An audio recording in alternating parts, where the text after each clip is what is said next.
जिंदगी शहरों की चमचमाहट में कटती थी, मगर डॉक्टर की डिग्री लेने के बाद मुझे उड़ीसा के कोरापुट जिले के नबरंगपुर के एक दूरस्थ गांव में पोस्टिंग मिली। भुवनेश्वर की रोशनी से दूर ये आदिवासी गांव घने जंगलों पहाड़ों की छाया में गुम था। यहाँ पहुंचकर पहली चीज जिसने मुझे झकझोर दिया वो था गांव वालों की बीमारी। अजीब सी बीमारी जिसमें लोगों का खून अचानक से कम हो जाता, कमजोर पड़ जाते और कईयों की तो मौत तक हो जाती। नमस्कार दोस्तों, मेरा नाम डॉक्टर आशुतोष महांती। मैं भुवनेश्वर से हूँ। साल 1985 मुझे कोरापुट जिले में पहली पोस्टिंग मिली थी, पर अभी 1992 में कोरापुट जिला 4 अलग जिले में भाग हुआ है। अब वो एरिया नबरंगपुर जिले में आता है। वहाँ एक पिछड़ी आदिवासी गांव जो सुंदर मनमोहक घने जंगलों और पहाड़ों पर स्थित था, जहाँ पक्की सड़क तक नहीं थी। वहाँ सरवाइव करना मेरे लिए बहुत मुश्किल था। फिर भी सरकारी नौकरी और स्वास्थ्य सेवा देने के लिए इससे अच्छी जगह और कहीं नहीं थी। यहाँ पर कोई अपना पोस्टिंग नहीं चाहता था, क्योंकि यहाँ शहरों वाली सुख सुविधाएं बिल्कुल नहीं थी। इस जिले के हॉस्पिटल में तब उतने स्टाफ्स भी नहीं होते थे। नर्स की कमी, जो भी करना था बस मुझे ही करना था। यहाँ मेरी मुश्किल तब बढ़ गई जब रोजाना एक अजीब सी बीमारी से पीड़ित रोगी आने लगे। स्वस्थ लोग अचानक खून की कमी से पीड़ित हुए और उन सभी रोगी के पैरों में एक अजीब सी छेद थी, जिससे किसी ने वही छेद से खून चूस लिया हो। जिनको खून मिला वो तो बच गए, पर जिनको खून नहीं मिला उनका मौत हो रहा था। यहाँ ब्लड स्टोरेज की भारी कमी थी। अब सबको बचाना मुश्किल हो रहा था। मैंने ये अजीब केस चीफ मेडिकल ऑफिसर को रिपोर्ट की और ऊपर से ऑर्डर आया कि वहाँ एक डेडिकेटेड टीम लेकर जाओ और इस बीमारी का जड़ ढूंढो। पर मुझे कोई टीममेट नहीं दिया गया। टीम के नाम पर मुझे एक आदिवासी लड़का जो हॉस्पिटल का सफाई कर्मचारी था और एक कंपाउंडर, दोनों ही लोकल थे। शुरुआत में तो ये सब अफवाह लगती थी, लेकिन गांव के अस्पताल में जब रोजाना खून की कमी से पीड़ित मरीज आने लगे, तब जाकर यकीन हुआ ये कोई आम बीमारी नहीं थी। गांव वालों का मानना था कि यह किसी बुरी आत्मा का काम है। वो रातों में आती है और सोते हुए लोगों का खून चूस लेती है। पैरों में सूत का धागा डालकर वो अपना खून निकालती है। शहरी डॉक्टर होने के नाते मुझे ये सब अंधविश्वास लगता था। मैंने गांव वालों को जागरूक करने की मुहिम चलाई, समझाया कि ये कोई भूत नहीं, कोई बीमारी है, मगर मेरी बातों का कोई असर नहीं हुआ। वो झाड़ फूक करने वाले तांत्रिक के पास ही जाना पसंद करते थे। कुछ दिन बीते, गांव में एक और मौत हुई, एक बूढ़े आदिवासी की। उस रात गांव में एक अजीब सी सन्नाटा छाया हुआ था, मानो हर कोई अपने ही डर के साये में सिमटा हो। मैं उस रात गांव में ठहरा हुआ था, एक झोपड़ी नुमा घर में। मैं भी बेचैनी से तड़प रहा था।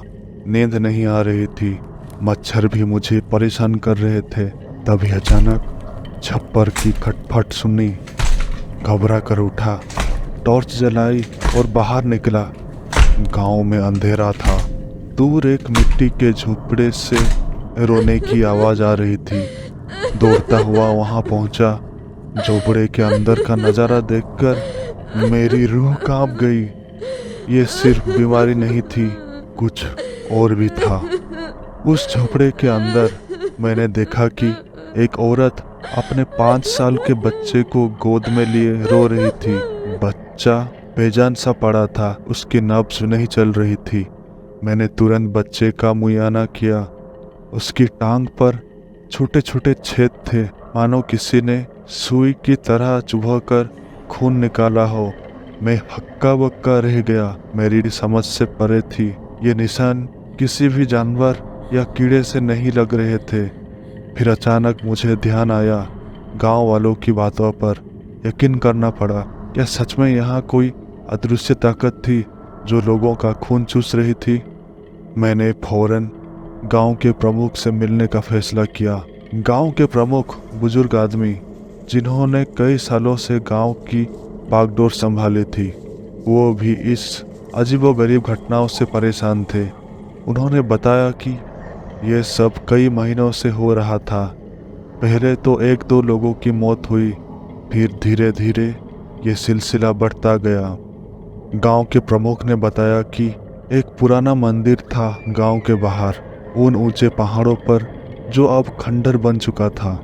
लोगों का मानना था कि वहां किसी प्राचीन समय में बुरी आत्माओं को कैद किया गया था। लेकिन हाल ही में कुछ बच्चों ने खेल खेल में उस मंदिर की बंद दरवाजों को खोल दिया, जिससे कोई पिशाची तांत्रिक शक्ति के कैद से आज़ाद हो गई है, जो अब गांव में आतंक मचाया हुआ है। सबसे पहली मौत उन बच्चों का हुआ था। मैंने प्रमुख से पूछा कि क्या कभी किसी ने उस मंदिर में जाकर जांच की है। उन्होंने कहा कि लोग डर के मारे वहां जाने की हिम्मत नहीं करते। मैंने फैसला किया कि अगली सुबह मैं खुद उस मंदिर जाऊंगा और सच्चाई का पता लगाऊंगा। मैंने अपने दो साथी से बात किया। उन्होंने बोला, हम आपको रास्ता दिखा सकते हैं, पर हम वो खंडर में नहीं जाएंगे, आपको अकेला ही जाना पड़ेगा। इन लोगों की बातें सुनकर मेरे दिल में एक अजीब सा डर उभर रहा था, मगर डॉक्टर होने के नाते मैं हिम्मत जुटाकर निकल पड़ा। अगली सुबह सूरज निकलने से पहले ही मैं उस पुराने मंदिर की ओर चल पड़ा। रास्ता कच्चा और पथरीला था, लेकिन मेरे कदम पीछे नहीं हटे। घने जंगलों के बीच हम तीन चल रहे थे। वो दो आदिवासी लड़के मुझे मार्गदर्शन करते हुए आगे बढ़ रहे थे। 3 घंटे की ट्रैकिंग के बाद वो जगह पर हम पहुंचे। ऊंची पहाड़ियों से घिरा यह जगह सुंदर होने के साथ साथ भयावह भी था। अगर यहाँ कुछ हो जाए तो मदद नहीं मिल सकती। मदद के लिए मैं इन दो आदिवासी स्टाफ पर निर्भर हूँ। मंदिर के पास पहुँचते ही मुझे अजीब सी ठंडक महसूस हुई, मानो वहाँ की हवा में कुछ बुरा घुला हो। वो कंपाउंडर बोला, इससे आगे हम नहीं जा सकते, आपका इंतजार कर रहे हैं बाहर, आप अंदर जाइए, हम इससे ज़्यादा कुछ नहीं कर सकते। मंदिर के अंदर का नज़ारा और भी डरावना था। दीवारों पर अजीब अजीब भयानक भयानक चित्र बने हुए थे, जिनमें बुरी आत्माओं को दिखाया गया था। जैसे ही मैं अंदर पहुंचा, एक अजीब सी गंध नाक में आई। दीवारों पर बने चित्रों में राक्षसों और आत्माओं की छवियां थी, मानो वो जिंदा होकर हमें घूर रही हो। मंदिर का फर्श टूटा हुआ था और हर कदम पर धूल और मकड़ियों के जाल थे। मैं अपना टॉर्च निकाला और आगे बढ़ा। अचानक मेरी टॉर्च की रोशनी एक कमरे पर पड़ी। दरवाज़ा थोड़ा खुला हुआ था और उसके पीछे कुछ हलचल सी महसूस हुई। मैं धीरे धीरे दरवाजे की ओर बढ़ा। जैसे ही मैंने दरवाज़ा खोला, एक तेज कर्कश आवाज़ के साथ वो खुल गया। अंदर का दृश्य देखकर मेरे होश उड़ गए। एक पुरानी वेदी थी जिस पर खून के धब्बे थे। उस वेदी के चारों ओर काले रंग की मोमबत्तियां जल रही थी। मैंने महसूस किया कि वहां कुछ अजीब हो रहा था। तभी अचानक मुझे अपने पीछे किसी की उपस्थिति का महसूस हुआ। उसके साथ एक भयानक गुर्राने की आवाज आ रही थी। मैं तेजी से मुड़ा, मगर वहां कोई नहीं था। डर के मारे मेरे रोंगटे खड़े हो गए। मेरे पसीने छूटने लगा, गला सूख रहा था। मैंने टॉर्च इधर उधर डाली। दूर से उस अंधेरे कमरे में 7 फीट लंबा काला आदमी खड़ा था, जिसकी आंखें लाल से चमक रही थी। चेहरे पर और हाथ पांव पर बाल थे। वो अपना दांत किटकिटा रहा था, जिससे सुन में डर के मारे मेरे शरीर पर बिजली सी दौड़ उठी। मैंने एक बार अपनी पलक झपकी और वो एक झटके में मेरे सामने आ खड़ा हुआ। मेरे हाथ पांव कांपने लगे। वो मुझे टकटकी लगाए घूरे जा रहा था। मेरे दिल की धड़कन तेज हो रही थी। वो मेरे अंदर के धड़कन को महसूस कर रही थी। उसने अपना मुंह खोला उसका जीभ लंबी हो गई गर्दन तक। वो मुझे दोनों हाथों से उठा लिया और मेरे दिल जहाँ धड़क रहा था वहाँ अपना चिपचिपा जीभ लगाया और ऊपर उसका जीभ चाटते चाटते ऊपर बढ़ रही थी। वो जीभ जब मेरे गले तक आई, मैं सोचा आज मेरा आखिरी दिन है। मौत मेरे सामने खड़ी थी। हाथ में रखा टॉर्च नीचे गिर गया। उसका फोकस उसके भयानक चेहरे पर पड़ी। उसका लंबा जीभ मुझे चाटते जा रहा था। उससे भयानक बदबू आ रही थी। मैं तब छटपटा रहा था। उसका जीभ जब मेरे गले में पहने चेन पर लगा, वो पिशाच भयानक चित्कार करने लगा और वो मुझे नीचे गिरा दिया। मैंने टॉर्च उठाकर जल्दी चीखते हुए पूरे दम लगाकर दरवाजे की ओर भागा। वो पिशाच मेरे पीछे पड़ गया। मेरी टांग पकड़कर खींचा अपने लंबे हाथों से। मैंने अपने हाथ से उसके पैर को छुड़वाने की संघर्ष कर रहा था और चीख रहा था। मेरी चीख सुनकर बाहर दो आदिवासी लड़के थे। वो अंदर दौड़ते हुए आए। पिशाच की नज़र उन दोनों की ओर गई। तब मुझे मौका मिला जब मेरे हाथ में लगा ब्रेसलेट जो चांदी का था वो उसके हाथ में लगी। वो फिर भयानक चीख के साथ छटपटाते हुए मुझे छोड़ वो आदिवासी स्टाफ की ओर पीछे भागा और उसके पंजे से हमला किया उसके चेहरे पर और उसे नोच डाला। बाहर का दरवाज़ा पास ही था। उसे हम खींचते हुए बाहर आ गए। बाहर सूर्य की किरण थी। वो उस खंडर से बाहर नहीं आ पाया। उसकी सीमा सूर्य की रोशनी तक सीमित थी। हम जल्दी से वहाँ से भागे, फिर पहाड़ी से नीचे उतरने लगे। आज बाल बाल बचे। मैंने उस आदिवासी लड़के के चेहरे पर टाँके लगाने पड़े। वो पिशाच उसका खून को चख चुका था। मुझे यकीन हो गया कि गांव वालों की बात सही थी। कुछ अलौकिक ताकतें इस गांव में हावी हो रही थी। मैं तुरंत गांव के प्रमुख के पास वापस पहुंचा और उन्हें सब कुछ बताया। प्रमुख ने भी मेरी बातों पर यकीन किया और उन्होंने गांव वालों को सावधान करने का फैसला किया। वो मुखिया बोला, आप गले में चांदी का चेन और हाथ में चांदी का कड़ा पहने थे, इसलिए बच गए उस रक्त पिशाच से। आप शायद अब समझ पा रहे होंगे यहाँ सब खून क्यों पैरों से ही क्यों चूसे जाती है। हमारे आदिवासी रीति रिवाज में गले में, कमर में, बाहों में चांदी की आभूषण, कड़ा, माला भर भर के पहनते हैं, इसलिए वो गले को छू भी नहीं सकता। गांव के तांत्रिक का मानना है कि वो पिशाच धागे की मदद से हमारे मिट्टी के घर में जो भूसे से भरा छप्पर है उस पे चढ़ के छेद बना के वो धागा डालता है और उसकी शैतानी शक्ति से स्ट्रॉ के जैसे इस्तेमाल करता है खून चूसने के लिए। अपना मुंह बिना दिखाए अपने शिकार करता फिरता है। और कई लोग बोलते हैं कि अगर कोई आपसी दुश्मनी निकालने के लिए भी उस पिशाच की मदद लेते हैं, लोग उसको रिश्वत देकर तांत्रिक विधि से उनको मौत की नींद में सुला देते हैं। इसलिए लोग पहले तांत्रिक को यहाँ झाड़ फूक पहले करवाते हैं, उसके बाद डॉक्टरी मदद लेते हैं जब कोई बचने की उम्मीद हो। गांव वालों ने मिलकर उस मंदिर को हमेशा के लिए बंद करने की योजना बनाई। तांत्रिकों और पंडितों को बुलाकर उस मंदिर को सील कर दिया गया। हम सब ने सोचा कि अब शायद सब कुछ ठीक हो जाएगा, मगर असली भयानक सच अभी बाकी था। कुछ हफ्ते बीत गए और धीरे धीरे सब कुछ सामान्य लगने लगा, मगर एक रात अचानक मेरी नींद खुली। कमरे में एक अजीब सी ठंडक महसूस हो रही थी। मैंने इधर उधर देखा लेकिन कुछ दिखाई नहीं दिया। तभी अचानक मुझे अपने बिस्तर के पास हलचल सुनाई दी।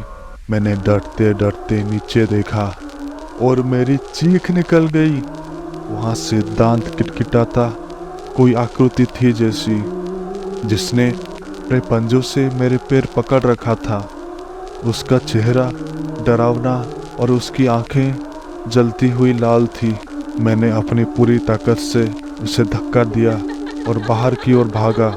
गांव में चारों ओर चीख पुकार मच गई थी। हर किसी के घर में कोई ना कोई बुरी आत्मा घुस आई थी। लोगों की चीखें और रोने की आवाज़ें पूरे गांव में गूंज रही थी। मैंने समझ लिया कि मंदिर को बंद करने से हम उन आत्माओं को और भड़का बैठे थे। यहाँ किसी ने फिर से उस खंडरनुमा मंदिर के दरवाजे को खोल आया है। वे अब बदला लेने के लिए गांव पर हमला कर रही हैं। हमें कोई और रास्ता खोजना था। हमने फैसला किया कि हमें गांव छोड़कर कहीं और बसना होगा, मगर ये भी आसान नहीं था। आत्माओं ने हमारे रास्ते में भी रुकावटें डाल रखी थी। कई लोग घायल हो गए, कुछ की जान भी चली गई। आखिरकार हमने एक पंडित को बुलाया जो आत्माओं से बात करने का दावा करता था। उसने कहा कि आत्माओं को शांति चाहिए थी और हमें उनकी पूजा करनी होगी। हमने उसकी बात मानी और एक बड़ा हवन किया। धीरे धीरे आत्माओं का क्रोध शांत हुआ और उन्होंने गांव को छोड़ दिया। उस पंडित ने बताया कि गांव का तांत्रिक ही ये सब करवा रहा था ताकि उसके पास लोग झाड़ फूंक करने आए तो उसका मुनाफा होगा। कुछ चंद पैसों के लिए उस गांव के तांत्रिक ने गांव वालों की जान के साथ खेला है और कुछ आदमी भी पकड़े गए जो व्यक्तिगत दुश्मनी निकालने के लिए लोगों को पिशाची विद्या से उनको मौत के घाट उतार दिया करते। ये सुन गांव वालों के मन में गुस्सा भर गया। सब लोग वहां वो गांव के तांत्रिक को और वो 4-5 लोगों के घर के बाहर घसीट घसीट के निकाले और गांव के चौराहे में बांध के पीटने लगे। मैंने रोकने की कोशिश की, मैं अकेला भीड़ को रोक नहीं सकता था। तांत्रिक को लोगों ने बुरी तरह से मारा।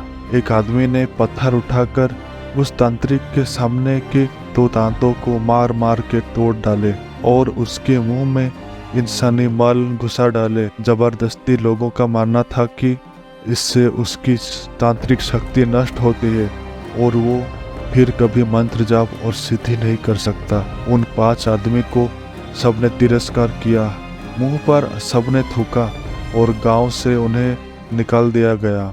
तब जाकर गांव में संपूर्ण रूप से शांति लौट आई और कोई वैसा मरीज नहीं दिखा मुझे। मैंने वहां 7 साल और सेवा दी और फिर मेरा ट्रांसफर हो गया। इस घटना ने मुझे सिखाया कि कभी कभी हमें अंधविश्वास और विज्ञान दोनों को समझना और मानना होता है। बुरी आत्माओं का अस्तित्व शायद हो, मगर हमें उनका सामना करने की हिम्मत जुटानी होगी। इस कहानी ने हमें बहुत कुछ सिखाया। डर और साहस के बीच की लड़ाई में आखिरकार इंसानियत और विश्वास ही जीतता है।